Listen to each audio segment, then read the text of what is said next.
Rather than... Sorry, I screwed you. No. We're together. Rather than doing maybe a traditional speech, I really asked the organizers this time to try to make this a conversation that Dmytro and I can have with you guys, that it's a dialogue that goes back and forth, that we can maybe answer questions, we can give insights, we can share our advice, our experiences, and we're hoping to make this very interactive. First, let me just thank Dmytro for taking the time. I mean, he's a very busy guy, as you guys know, as deputy head of the presidential administration. We met in Davos only 6 months ago, I guess. Yes. But we became friends right away because Dmytro is a guy who I immediately connected with as an innovator, as someone who just really had a passion to make a difference in his country. He has a tremendous entrepreneurial background, tremendous corporate background, and he made one of the most significant sacrifices one can make in contribution to one's society by giving his time and his talent to his country. And I really admired that, and we really became very good friends very quickly because of that. If I look at my own experience, you know, when I did go to Russia, and it was the Soviet Union, when I was 24, 25, I really went there with a passion and a mission to do something different, to be able to change a small part of the world with communications. I didn't go there to seek a fortune. I didn't go there to make money. I just really wanted to make a difference. And, you know, I talked about in my talk at the World Economic Forum about what I saw as the key performance attributes. When I went back to analyze and they asked me to have this talk, what is it that kind of made VimpelCom what it became from, again, a small startup with only 13 employees in a country like the Soviet Union that was pretty much impossible to think that you could really build something significant into what is now the 7th largest telco in the world. And I identified these 5 Ps, and I won't repeat them, but you know, let's talk about them, and you saw them, so I'm happy to have a dialogue about them. But I said at the end that, you know, these 5 key performance attributes, you know, the passion, the perseverance, the people, the purpose, the pioneering spirit, all need to be brought together with leadership. Because leadership, particularly for all of you guys here, you're all either have visions of starting a company, you're already running a company, you are in companies, but you want to bring that entrepreneurial spirit. All that has to start with, as I said, of course, you have to have the vision, you have to have a very clear purpose of what you want to accomplish, but you need to be a leader, and you need to lead a team, because nothing can get accomplished by oneself. You know, I don't take any of the credit for what we were able to build with VimpelCom, but I sure did bring a team together that really accomplished phenomenal things. And that team was everything from a management team to a shareholder base, bringing in different shareholders at different times for different purposes, and staying focused not on making sure that I maintained control as the company grew, but rather it was focused on getting the objective done, which was to create the best possible telco at the time that we could within Russia. And then that wasn't enough. We wanted to become global, so we made that our objective.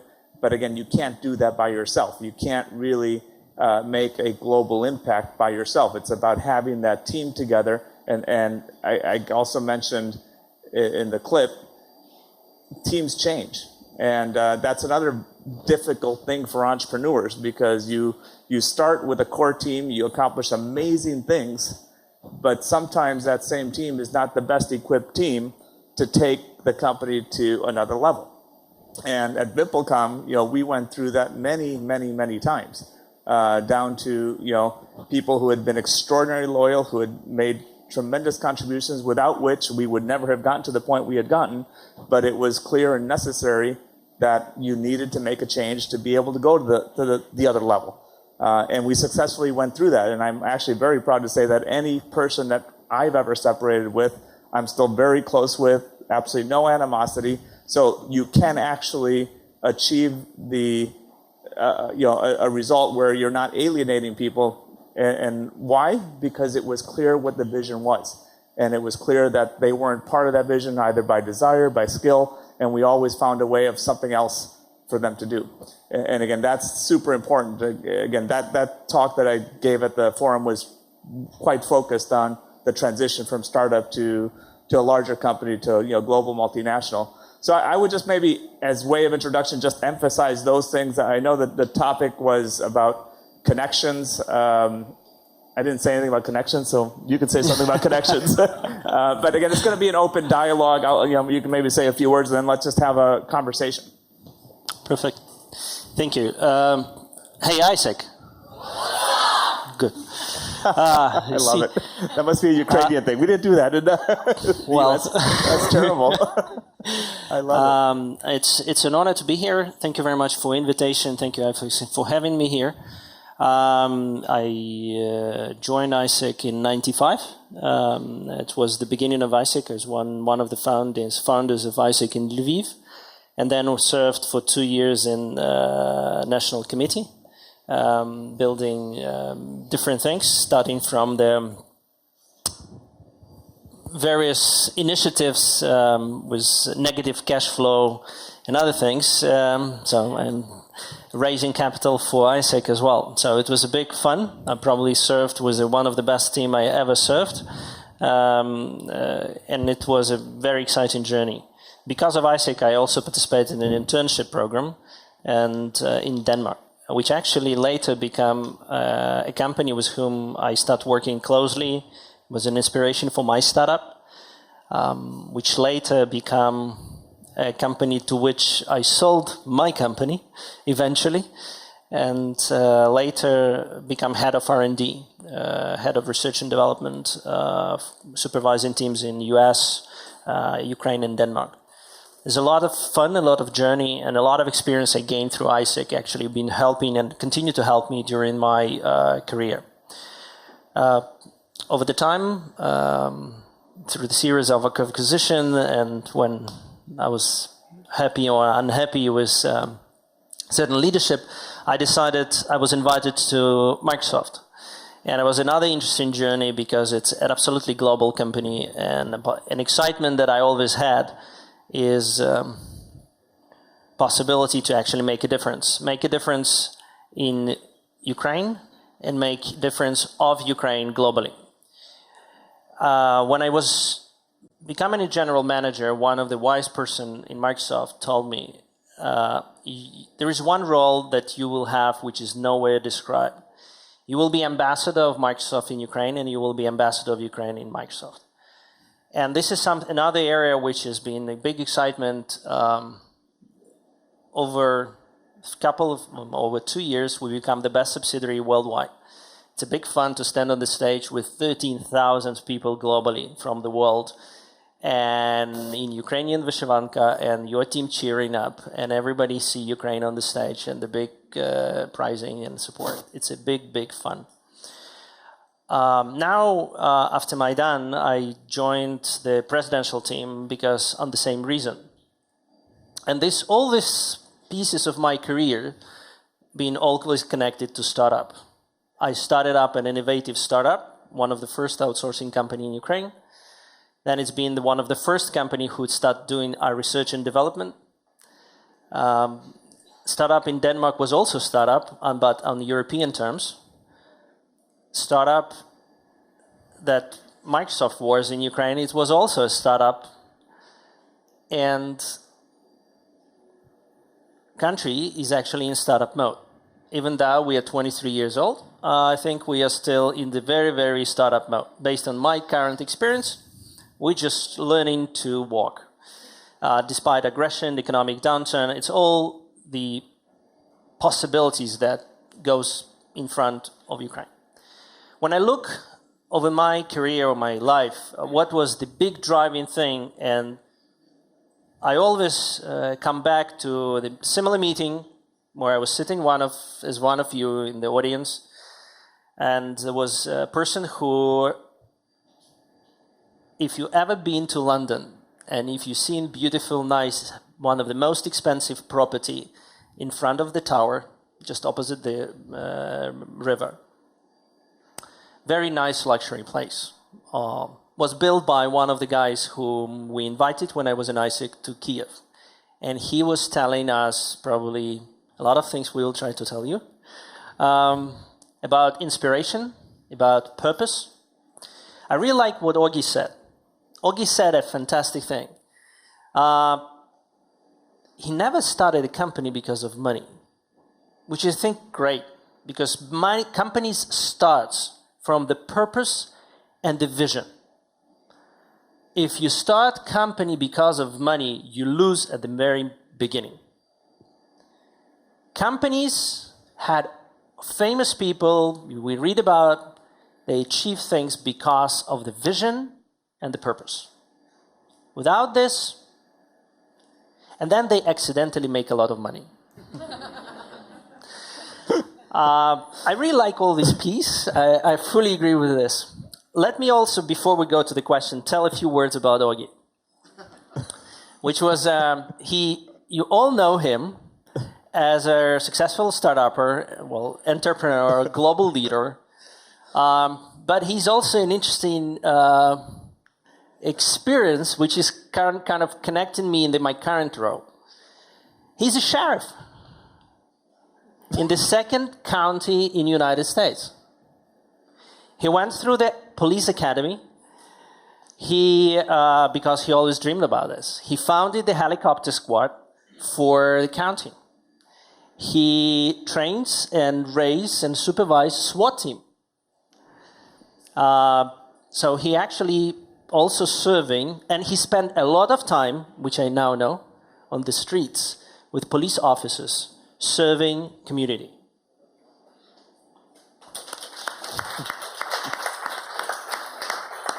When he told me this in Davos, that blew my mind.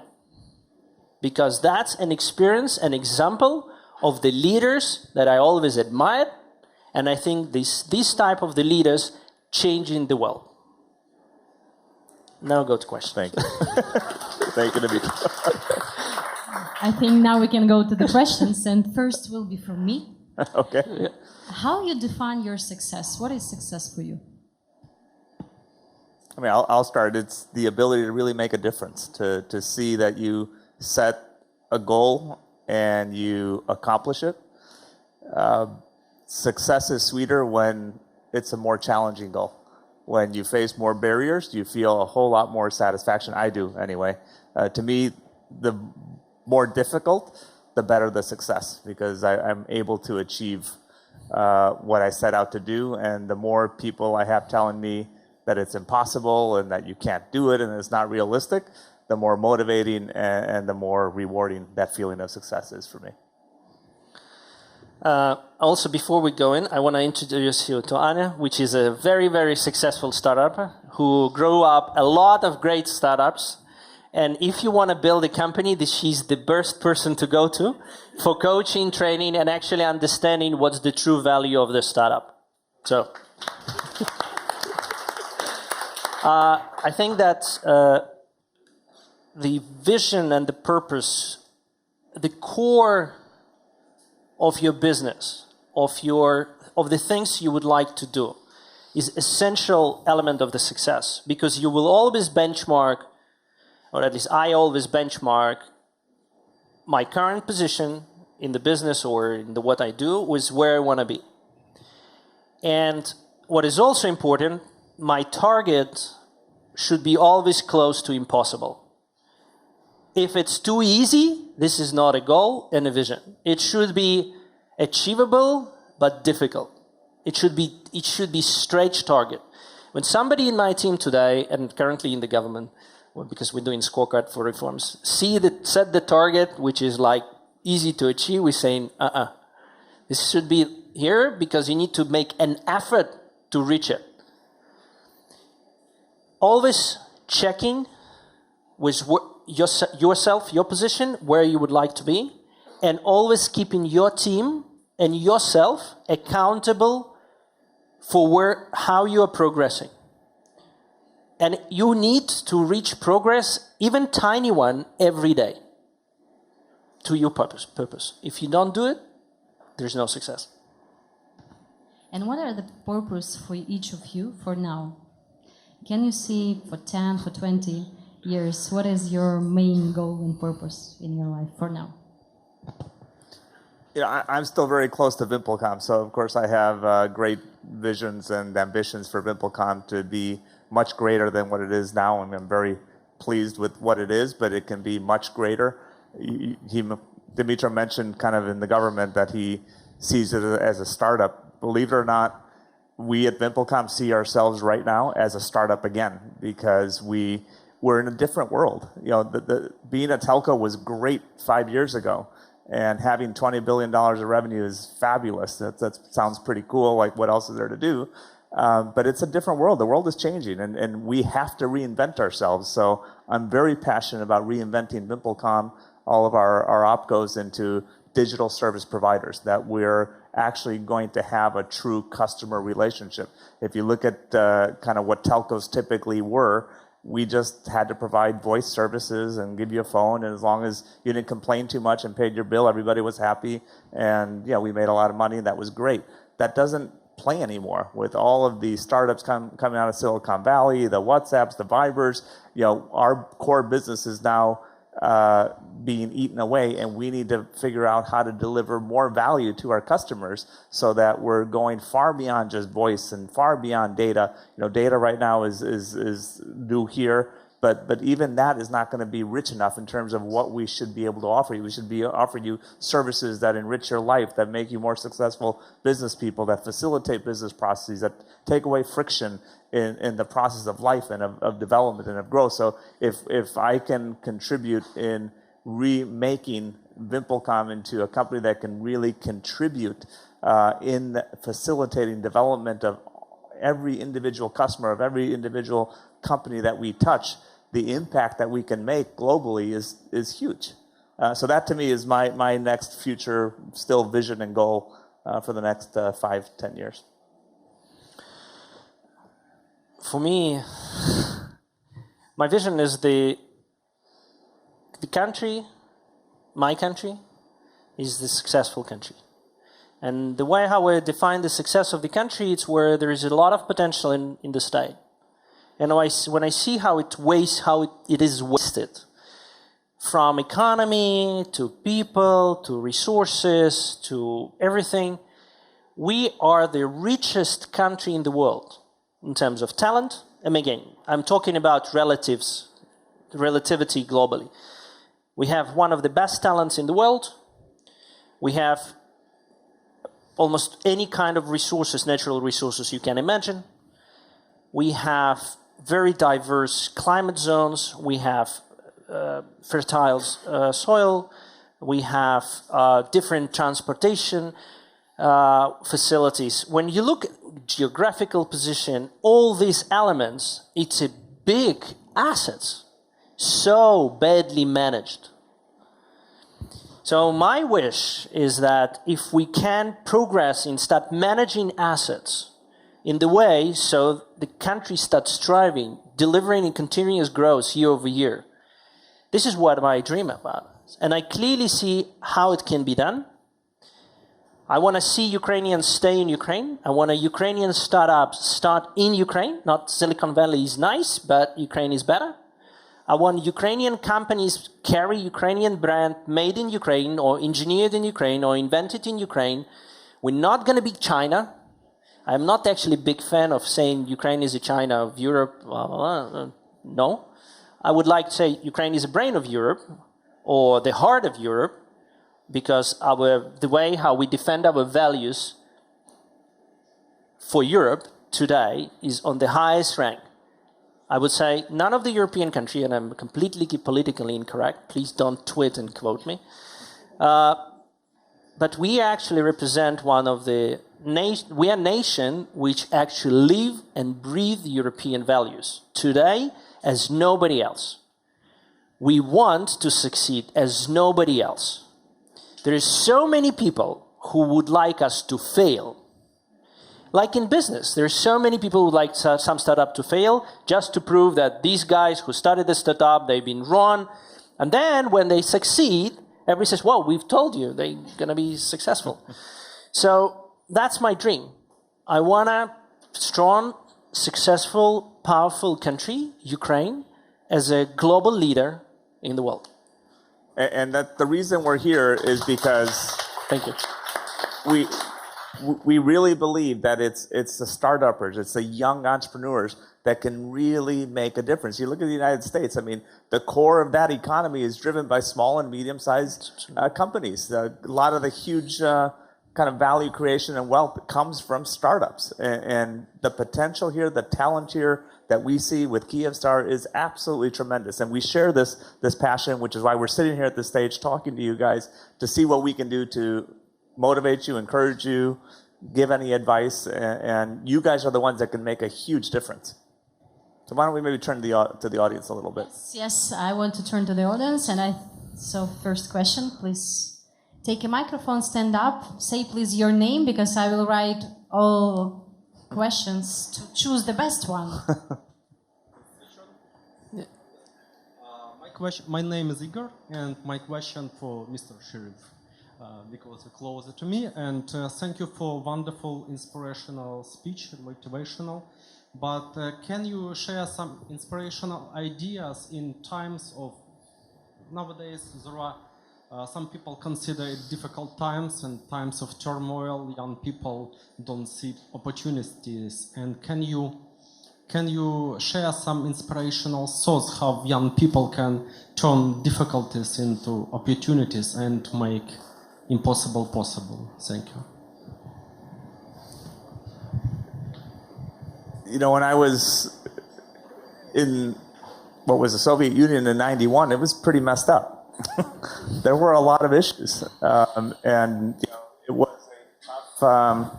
it was a tough environment. And frankly, the fact that it was tough made it, in a sense, much more opportunistic. You could do a whole lot more with a lot less competition, and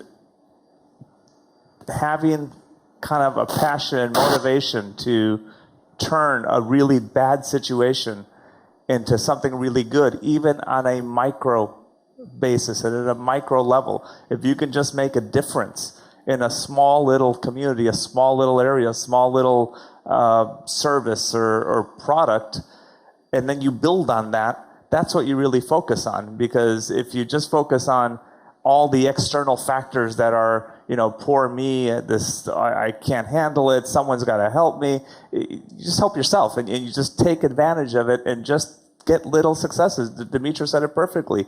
Every day, get one little success, and then build on that success, and then build on that success. And that satisfaction becomes self-motivating and self-driving into really making a difference. And then you band together with like-minded people here. And then all of a sudden you create an ecosystem and a community, and you're making now a huge difference, encouraging each other and offering what you have to offer from your mind, from your creativity, from your products, your services to many people. And that's how you really then can build a success and feel the satisfaction despite what's going on all around you. Next question. Hello, my name is Sergey. Nice to see you here. I have a very simple question. What is the biggest problem you met in your businesses? Thank you. You start. Well, I think that the toughest problem is probably people betrayal. As for me, I would say you can survive competition. Competition is tough. Financials, well, you just need to manage that, and that's normal. But I think that when you put when you build in a connection with the people and they fail not because of there was a difficulties, but because, and you entrust so much in them, and then they just give up, or they cheat on you, or they do other indecent things. and when somebody takes advantage or pass the information to competition or other things. So all these small, ugly things, that's actually killing yourself. I mean, they actually destroying a piece of you, and you always have to get energy from what you do and reunite you with yourself and actually continue. The other things, anything possible, raising money, possible, building company, possible, finding anything, possible. But this is something that's kind of gets into your brain and in your heart. So that's for me. Next question. This girl, please.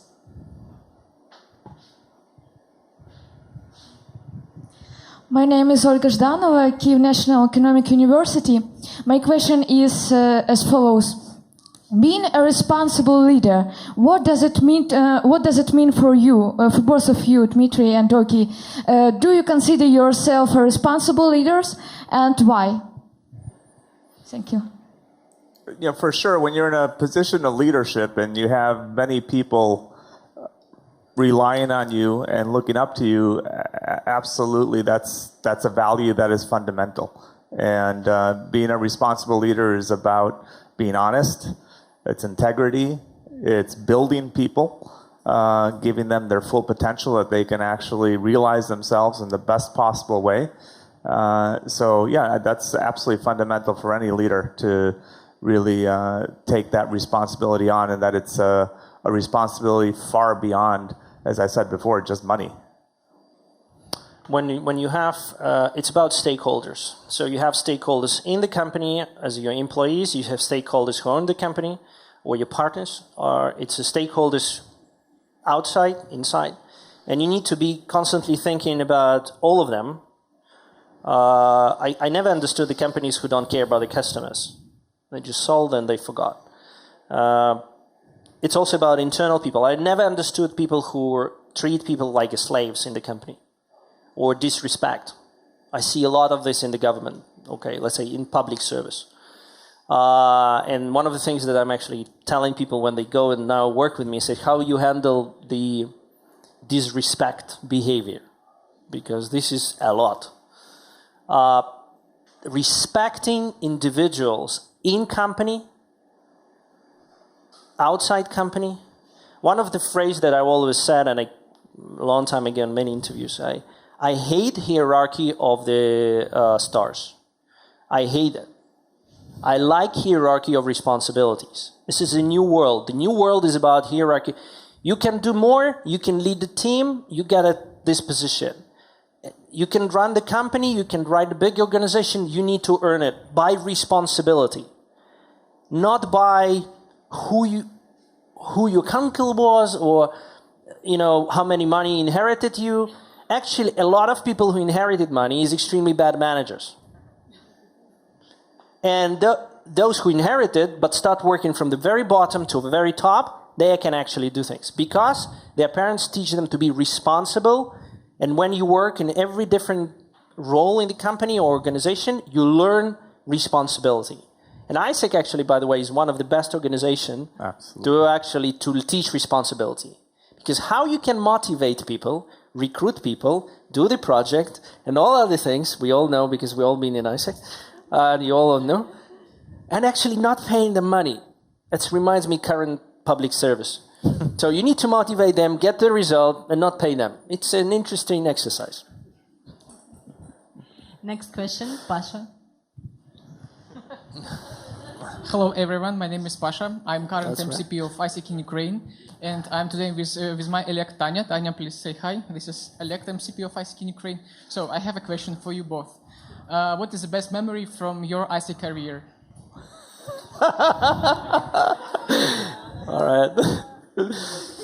Yeah. Well, I did my AIESEC internship in Japan, actually.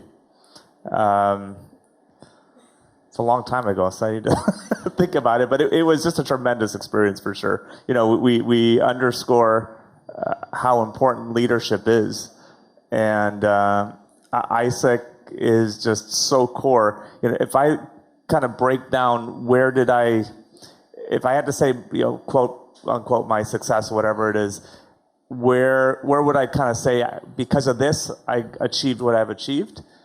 I have to say that what I did with AIESEC and the opportunities through the internship probably contributed 10 to 15% to who I am in terms of leadership.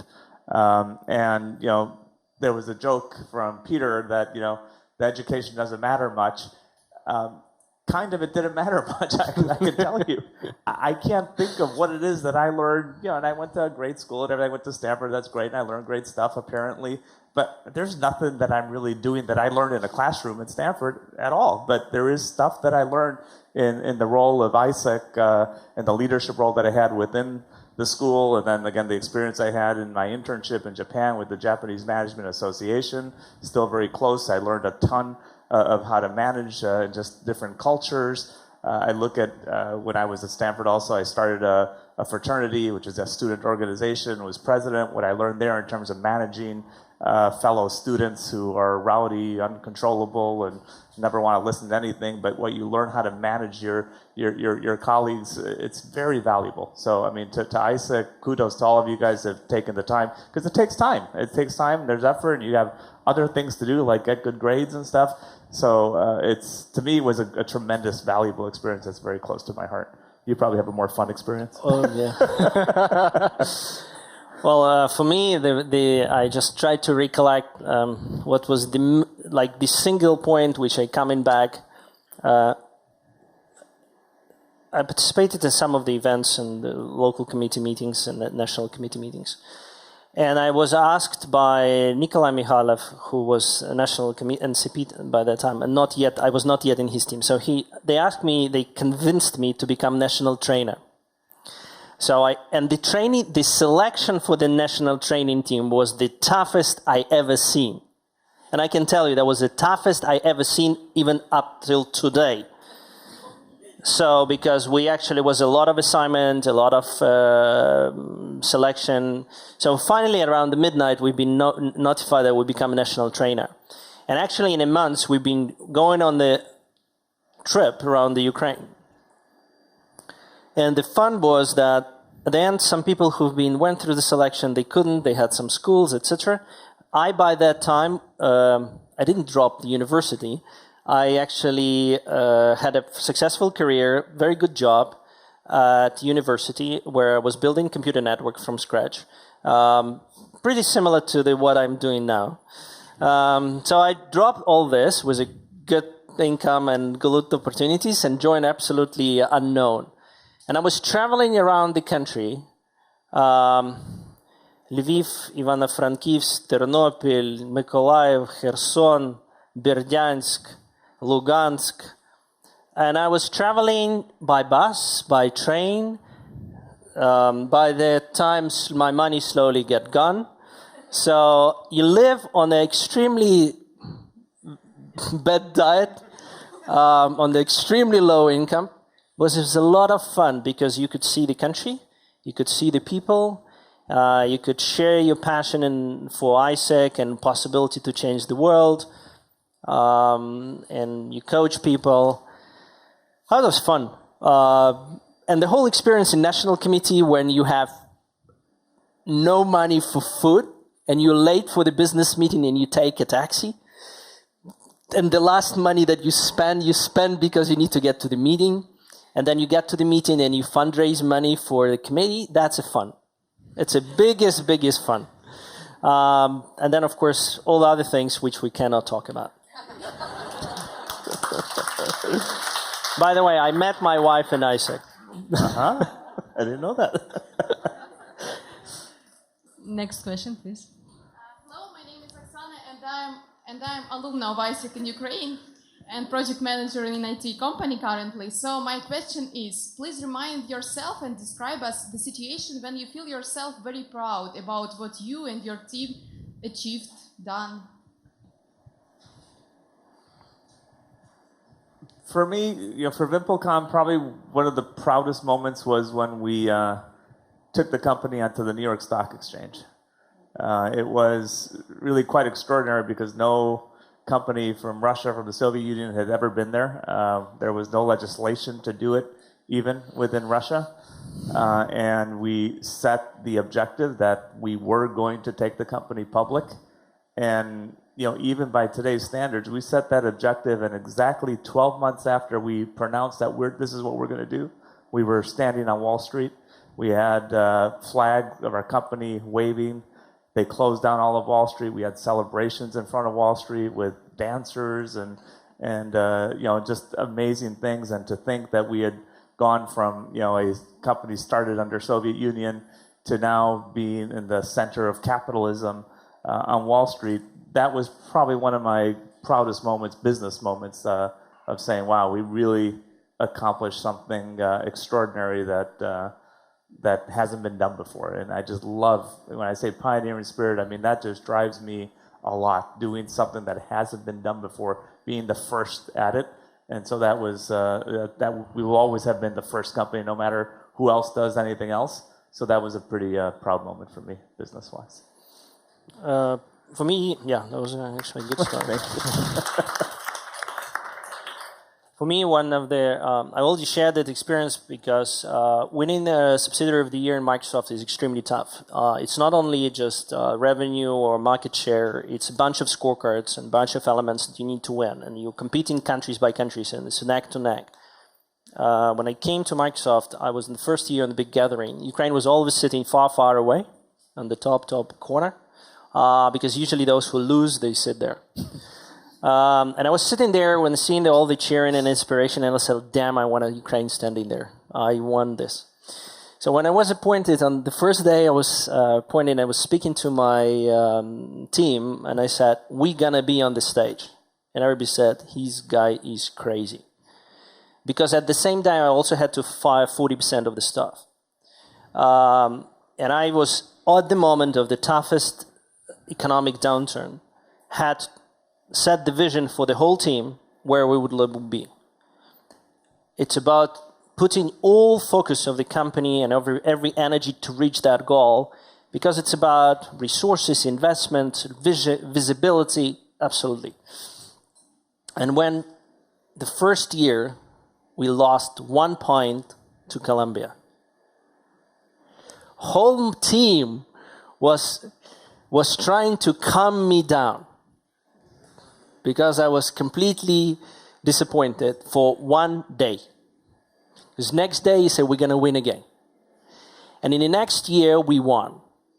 And the fun, the celebration that was happening afterwards, just to give you perspective, and this is again, before Maidan, long before Maidan, we were in the restaurant in Colorado, and Ukrainian team was singing Ukrainian anthem, I don't know, 6 times, 7 times. Germans were singing with us at the end. French, Spanish. I brought Steve Ballmer. Steve Ballmer had the big celebration jointly with us. And there was a true achievement of the team. Because when you set again a very ambitious goal, which benefits both company, your people, your passion, and where you can be, this is the biggest fun. This is, for me, it was very similar to what you experienced in the New York, getting to New York City. Jesus, this is difficult. This is difficult. Next question, please. Girls, can I give you mic, please?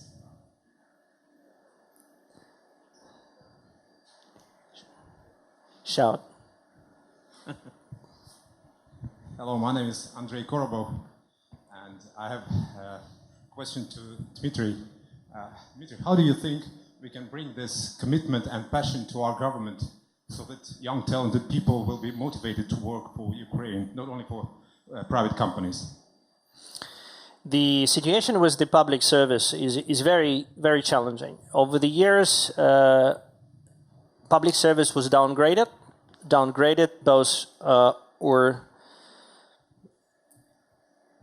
it was putting low salaries, low career development, low everything. Even the people who've been passionate to go to the public service, they actually been at the end leaving it because they either have to attach themselves to corruption or they have to go out and work for the business. the way how I envision, the only way how many countries who've been successful with the reform in public sector was first, there should be a proper compensation on the job. We're not talking about lavish salaries. We're talking about the salaries which can be on their, I'm again, on the middle level where you reach a certain head of department or head of service or head of kind of certain group or division. It's on the same level or close to the same as a in the commercial entity.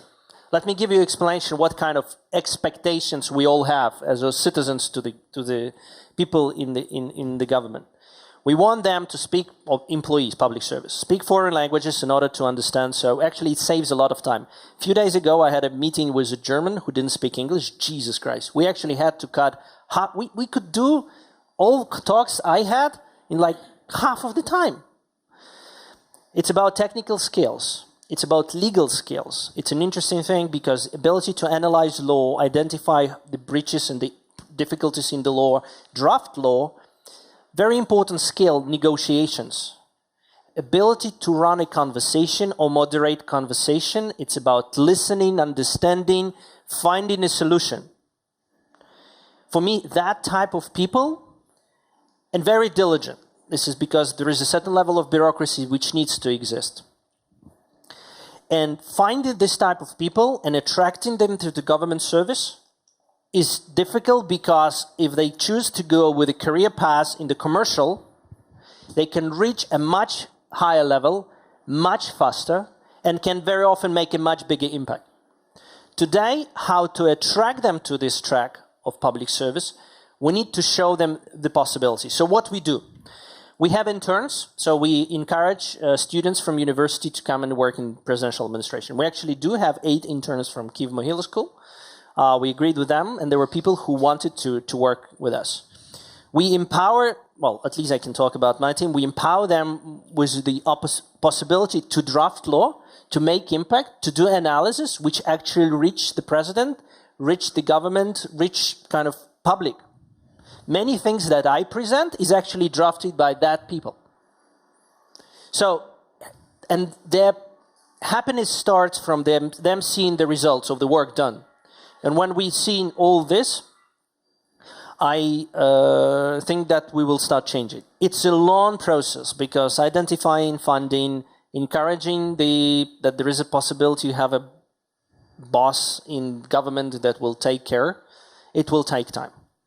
It's not easy. Nobody said it's going to be easy. But what I see today in different ministries, we already see it, the Ministry of Economy, we see the Ministry of Finance, and one other angle.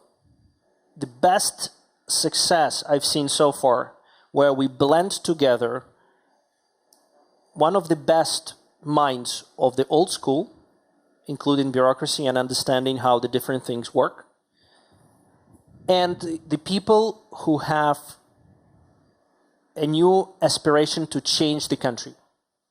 When you put them together, it's a miracle. Actually, that's the miracle. But both of them needs to understand each other, because very often it's a conflict. And you put this together, if you twin it, this is a perfect. One of the best examples, as I said, it's Ministry of Finance. They've been very, very successful to blend 2 groups together.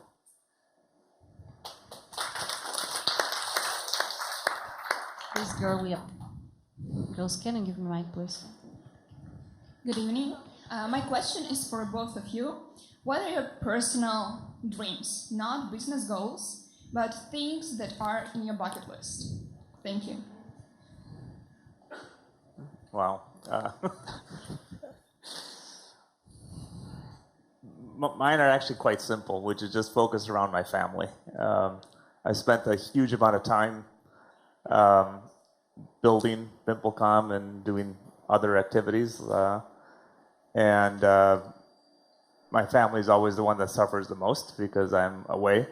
And we all know this, the entrepreneurs here, the amount of hours you put in the beginning, in the middle, and always is a lot. So, my personal goal and ambition is just to be able to dedicate more time with my family, to be honest. Now I feel guilty, right? Because I wanted to say, well, family, yes. I have two things. One, I always had an aspiration to create a university where the learning of the people will be absolutely different than the classical model of education. I strongly believe that the people who work and study at the same time is the best because they can learn and practice. And this type of the school or incubator type of university now being established in France, in south of France, there's such school. Similar things that I have in mind. I don't know when, how I'm going to do this. So, but this is something bugging me since actually AIESEC. The another thing, which is personal, after all the things that's happening and toughness, I want to sail. I do sailing. I want to sail around the globe, so for fun. Very cool.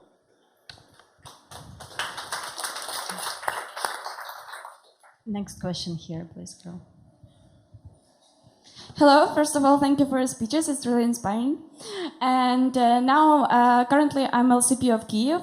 My name is Victoria Mudrak, and I have a really, touching question for us. If you have a chance to change one thing in the world, what will it be? Thank you. I'm going to let you start. Well, I'm not different. The person for whom I worked, or in whose company I worked for a long time, actually made this choice, and I admire what Bill Gates is doing.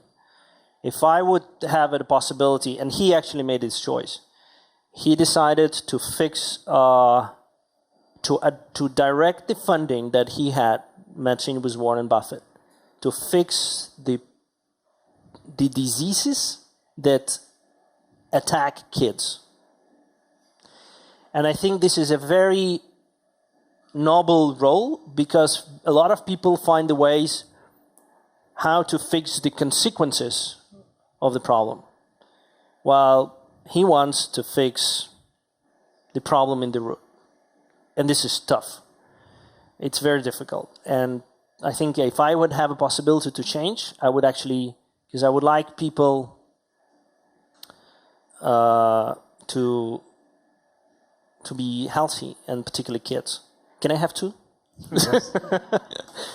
Well, the second one is actually peace. I want, for me, if I can do anything possible, again, I'm going to be politically incorrect, well, not in Ukraine, but globally. I want Russia off our neck. That's it. I just want that back into our border.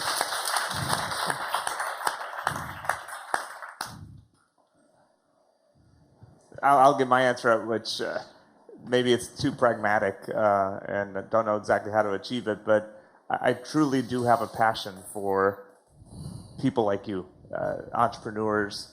So if I had any way to be able to influence globally, and I try in my own little way as much as I can, to give opportunity across the globe to people to really do the work, to be able to start things, to really then make a difference, because governments can't change the world.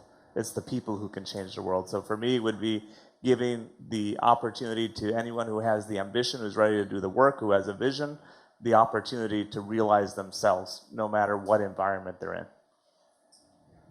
That's great. Please, in yellow, I cannot see it's girl or boy. So, hello, my name is Mark. Currently, I'm Vice President for Talent Management and Finance and Legality Management in AIESEC in Kyiv. So my question is, what are your main learnings from the whole your business career? Like several points. Learning points. Thank you. Make a list. I guess I'd probably say focus and simplicity are absolutely fundamental. Dmitry and I both talk about setting objectives and meeting them. And the more simple the objective, the higher chance for success. And you need to be able to set very clear, simple objectives that everybody can follow. And I'll even take the S out and try to make it a single focused objective that everyone can follow and understand and want to deliver on. So that is probably, especially in a large corporate, and same thing in a bureaucratic government, it is real easy to overcomplicate simple things.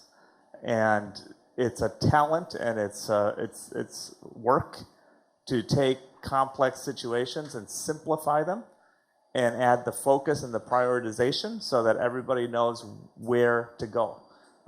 Because if you don't know where you want to end up, it's impossible you'll ever get there. You need to know where you want to go, and then the chances you get there are pretty darn good because you have that focus. So to me, getting that focus and simplicity is absolutely fundamental. I just want to build on what Augie said. First, it's about setting the goals, and they very clearly, and I know you read all this, but this is very practical. They have to have a very measurable result, and it should be a very clear timeline when it should be achieved. So without this, and this is what I'm trying now to put, and many people hate me for this, because I'm bugging in the National Reform Councils, everybody, whenever we get a presentation, and I got a presentation which is very nice, 12 slides, no deadline, no number, no responsible, no presentation. So this is something that's very critical for me. I learned if there is no clear goals defined, simple and clear, and measurable, so that I can track you've done it or not done it. You've done it late with several months or years, or you've done, so you can kind of understand your success criteria. So this is number one. Number two is about people. Augie touched this in his speech very well. Wrong hire, wrong member in your team, you lose in speed, pace, energy, you completely destroying, diverting yourself from the goal, and the only person to blame is yourself. It's very often we tend to say, well, this is HR who hired them. No. It's you, and it's your responsibility. And final, probably, that no matter what happens, it's again, personal accountability for everything. No. I guess okay. They don't like my mic anymore.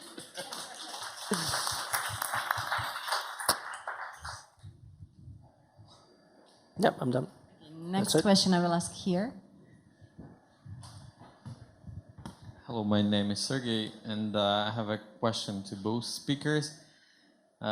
Is a Ukrainian government or the state at large or Vimpelcom are thinking about establishing like a vehicle for providing funding for business startups in Ukraine? As for example, I know it's popular in Israel.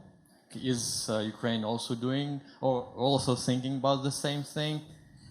And another question personally to Dmytro, like what his impression is and what his feeling is, whether there is a light at the end of the tunnel for our country and civil service. Thank you. Yeah, we haven't really started a specific kind of hub initiative here, but we have a program that we've launched globally at Vimpelcom called Make Your Mark.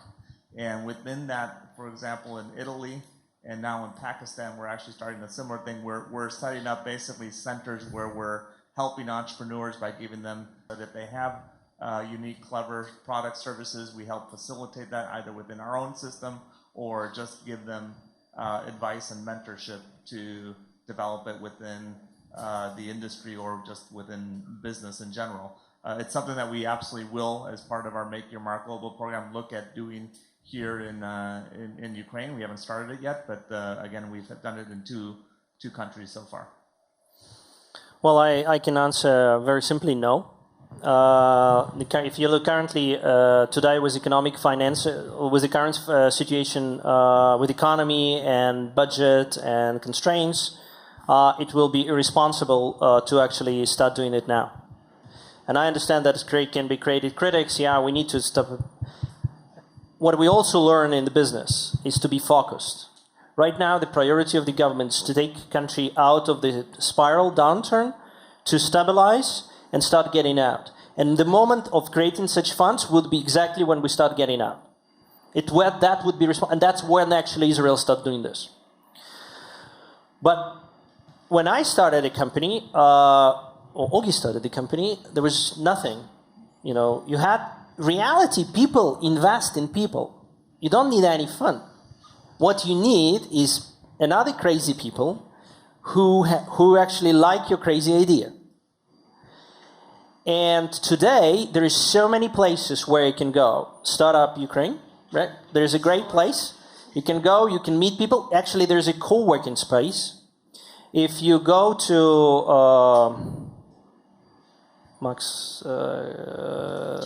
Chasopos, yeah.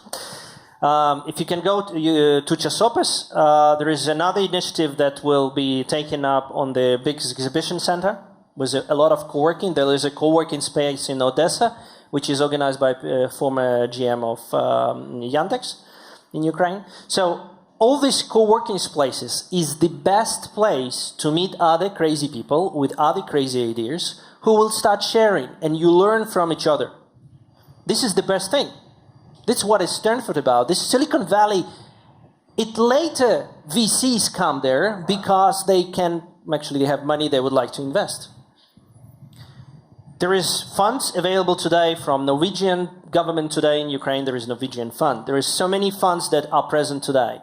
Well, I can give you a very simple thing. If you have an idea which connected with the telecom, and that can help actually to set an initiative and drive revenue stream for Vimpelcom or Kyivstar in Ukraine, you can actually approach these guys.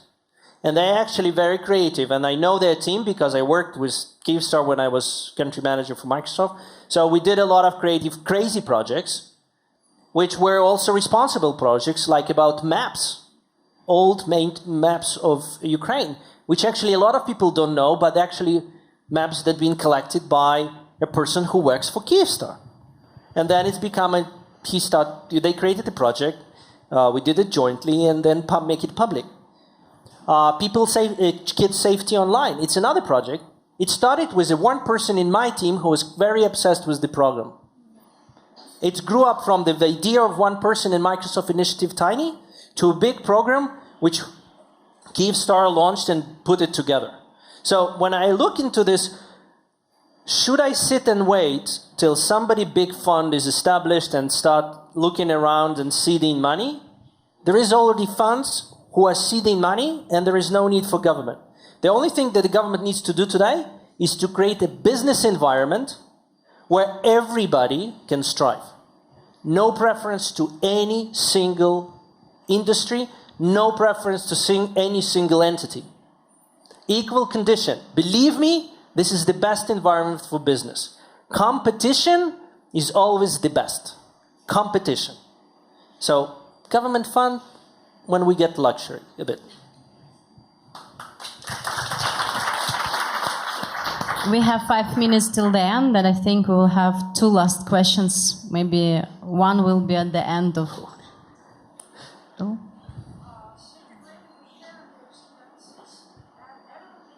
Mic is not working. Take, please, other one. Good evening, everybody. Thank you greatly for sharing your experiences, and evidently you've made brilliant careers. I would like to ask simple questions. What are top 3 persons that influenced you the most? Also, what are top 3 books that you would recommend, and top 3 movies? Too much. I'll answer one of those. I was very influenced by my father, who was actually an entrepreneur who started a lot of things and failed at a lot of things. He actually was an engineer who, at the end of the day, found his success when he decided to meld starting stuff up and engineering at the same time. You know, surprise, surprise, that worked out very well. But for me, he was a tremendous mentor because I, from a very young age, was able to see his passion and his lack of fear to just go start something completely unrelated to anything he knew just because he had the passion to do it. So he was actually a great role model for me. My dad, same thing. He's also engineer and scientist. Then there was Tony Larson in Denmark, the person with whom we did a lot of business together. He was a big coach and mentor. Crazy guy. Want to do crazy things? We do crazy things. Do we need to block half of the harbor in the Copenhagen because we're doing swimming competition internally in the company? We did it. Steve Ballmer, amazing experience in numbers and the business acumen I never seen in my life. President Poroshenko, as a diplomat and the leader of the country in the current condition, unbelievable. It's difficult, you read a lot of press, I see him and I see the toughness, and I can tell you, I don't know many people in the world who will be able to carry that responsibility. So this is in terms of people. Books, Atlas Shrugged. This is probably the best book for those who would like to start a business, to understand the business values. And then on the movie, one of the movie which many people haven't seen, because I don't know, somehow for American reasons it's not become too popular. Actually, it's about high tech, it's about startup, it's about Silicon Valley, and it's called Purpose. It's a great movie. Actually, the VC investor in the movie looks like Augie. I don't know. I just realized that. But it's a great movie if you ever can find it. The name is Purpose, but it teaches the values of the company and shows the ugliness sometimes of the corporate world. Thank you. And the last question. Okay, this girl.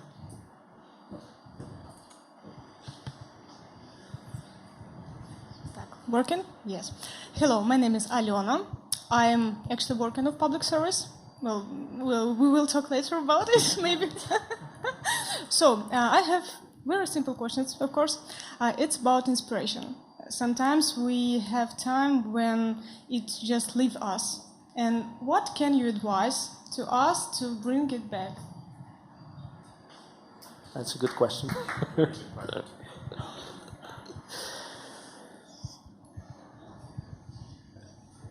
I'm trying to. I faced a lot of difficulties in the long journey with VimpelCom.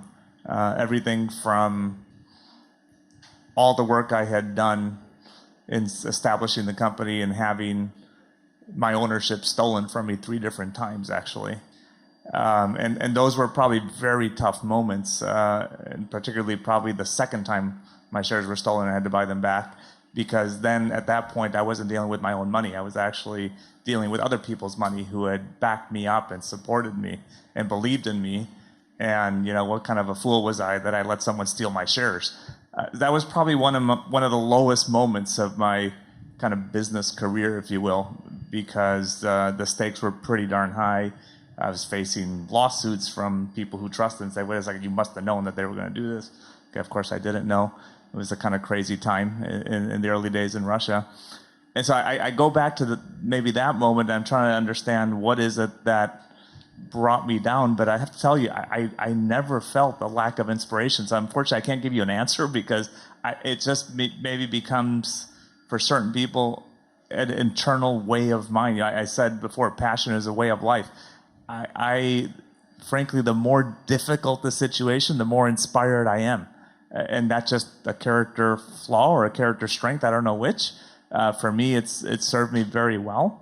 But my personality and my experience and my background has been such that the more difficult, the more despondent the situation, the more motivating it is to me. I said that, you know, when I was in Russia, the words that I absolutely really motivated me were impossible and no. I hear a no and I love it, because I'm going to turn that no into a yes. And most of the time I do. And that just is very inspiring for me. So I don't have a very good answer. It's just, it's for me, it's just in me. So I can't tell you what it is. Sometimes you have it. And what you have to do, I guess I could easily have been very down, very depressed, because it would have been right to. It's logical to. But sometimes you just kind of make your own reality. And I guess that's probably what I did. And whenever I face super difficult situations, I just make my own reality of what I want it to be, which is something great, that adversity I'm going to turn into a tremendous opportunity. And that just becomes a way of life, a way of thinking, a way that you just function. That's what Augie just said. You should see the Purpose movie, because it's just like, not only you look like, versus the story is very similar, where the people stolen the ownership, but you can't steal idea. For me, when I see difficulties, and I see difficulties these days much often, I run. So I do run, and I do run exhausting runs, so I kind of get energy from the running. I trying to spend time with the family and try to reconnect with kids and talk with them, and it's fun when they're small, so there's a lot of experience they're learning. You can play with them. It's a big fun. My motto all my life was to strive, to seek, to find, and not to yield. In Russian, it's бороться, искать, найти, не сдаваться. It's always been and talking about the book that's influenced me a lot, it's Two Captains. It's about whenever you will have always a situation when you are down. Well, people put you down. It will be black, black, black, black, black, like days. Getting this energy, getting team together, believing in what you're doing, and impossible is possible, and it's in DNA. And I'm trying to get my energy back, and sometimes I come at the office, and after meeting, and I come to my office, and I say enough, and then I say, well, not yet. Thank you.